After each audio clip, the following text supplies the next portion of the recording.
From Montana's news leader, this is the MTN Noon News.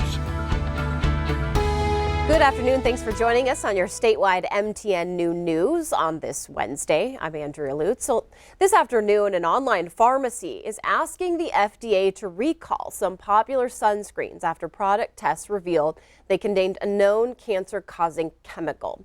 Here's Elise Preston with the story.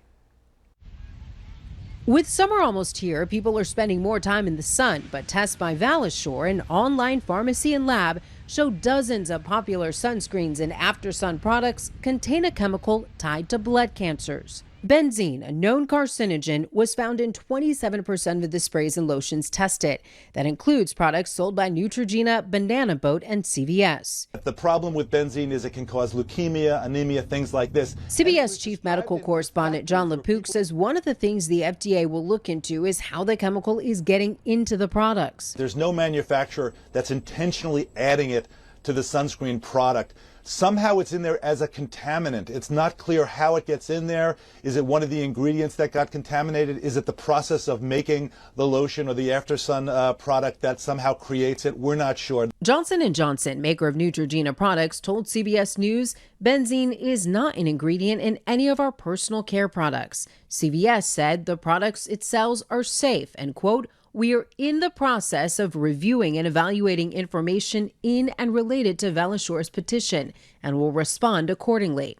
And the maker of Banana Boat said, quote, "Our sun care products undergo rigorous testing to ensure safety and quality and meet all FDA regulations."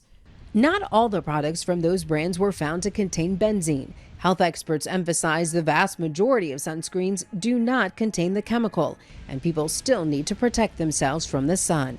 Elise Preston, CBS News, New York. The FDA says it is reviewing the petition. That petition includes a list of batches with detected levels. All right, it seems that Montana, much of the United States, too, getting some hot temperatures. Ooh, a lot of this going on there, Andrea. Absolutely. Today, tomorrow, even Friday, a chance where we could see record highs as we have this extreme heat on the way. Let's take a look at temperatures out your door right now. We've got mainly in the 70s off to our west and central Montana. Along the high line, we've got some 80s into the northeast corner of the state as well. High pressure is dominating, keeping us dry. But take a look out there to the west. We do have a cold front heading our way. Does that mean we have some rain coming? Maybe a cool down? Maybe severe weather. I'll tell you where that could hit on Friday, coming up with the main forecast in just a bit. Andrea. All right, Miller, good to know. Thanks so much. Montana is now in what law enforcement call the 100 deadliest days. It's that period that averages the highest number of deadly crashes on our roads and highways. MTN's Sam Hoyle spoke to troopers about how they're working to bring those numbers down this summer. Memorial Day is the start of the 100 deadliest days, not just here in Montana, but all across the country, termed as such because of the rise in car crashes that lead to deaths. Sergeant Jane Nelson, Public Information Officer for the Montana Highway Patrol, said as we head into the 100 deadliest days of 2021, they're seeing an alarming spike in 2 causes of car accidents. During this time period, compared to the last 2 years, 600% increase in alcohol-related fatalities, 125% increase in speed-related fatalities. Nelson noted last year's 100 deadliest days was not impacted by the COVID-19 pandemic, and the numbers stayed consistent with what they've seen in years prior, with 80 fatal crashes leading to 92 deaths in 2019 and 90 fatal crashes leading to 102 deaths in 2020. But as more and more people begin to resume a normal life after COVID-19, that means more travel on Montana's roadways, which is a cause for concern in and of itself. With the recent increase in alcohol and speed-related crashes headed into the 100 deadliest days of 2021, MHP and local authorities want to do everything in their power to keep people safe on Montana's roadways, including a larger presence. We're pushing out as many troopers as we can on overtime shifts, on regular shifts, looking at alcohol-related be it violations, crashes, as well as speed-related. I mean, we're going to be out there and we're going to do everything we can at the Department of Justice to lower those numbers so that every family goes home safely. Nelson said to keep not just yourself but others safe on Montana roadways across the 100 deadliest days of 2021. Always be sure to wear your seatbelt, never drink or do drugs, and drive and slow down when necessary. For more information on the 100 deadliest days here in Montana, be sure to check out our website. For MTN News, I'm Sam Hoyle. All right, nearly 60 horses are removed from a ranch in the North Helena Valley. The neglect is what the animals are characterized as moderate to severe. An investigation began several weeks ago, but so far no arrests have been made and charges have not been filed until veterinarians can look at the animals and submit reports on their condition. Until then, it will be up to the Lewis and Clark County Sheriff's Office to care for those animals. Right now, they're being held at the Helena Fairgrounds. Yet another lawsuit is taking on laws passed in the most recent legislative session. A group of lawyers, including a county prosecutor, filed this suit. They say language in a most recent law restricts voter registration drives on college campuses. And the law says a Montana judge cannot sit on a case that includes a lawyer who donated a specific amount to their campaign. The law is now headed to court to see if it can be challenged. Logan Health union nurses in Kalispell are now on strike in hopes of pushing hospital administration to listen to their concerns.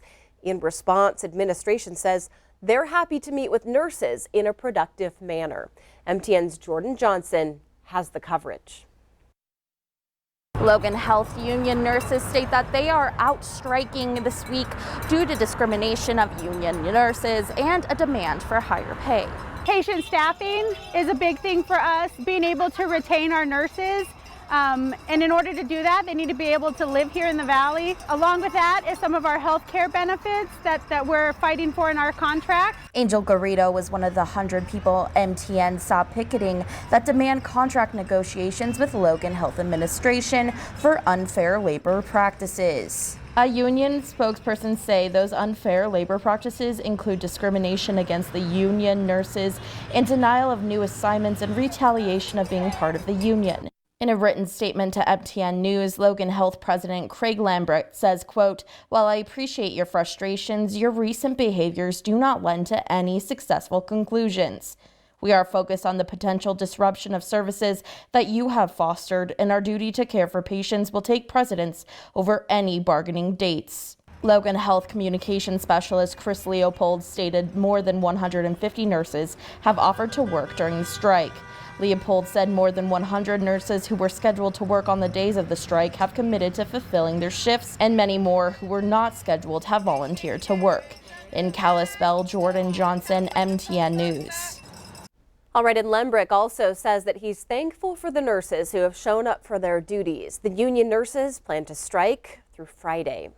The Billings Public Library is almost back to its pre-pandemic operations. The library recently moved into what officials call Phase 3 of their reopening plan. People are now allowed to browse inside the building for up to 2 hours. Furniture is being added back in, and the book bike is set to make its return. Phase 4 is up next for the library, and that's when things will be fully back to normal. We do have more ahead on today's new news, including how a Montana chorus is emerging once again from that post-pandemic era to team up and make some beautiful music. That story is ahead. But first, Miller's back in with a look at those temperatures.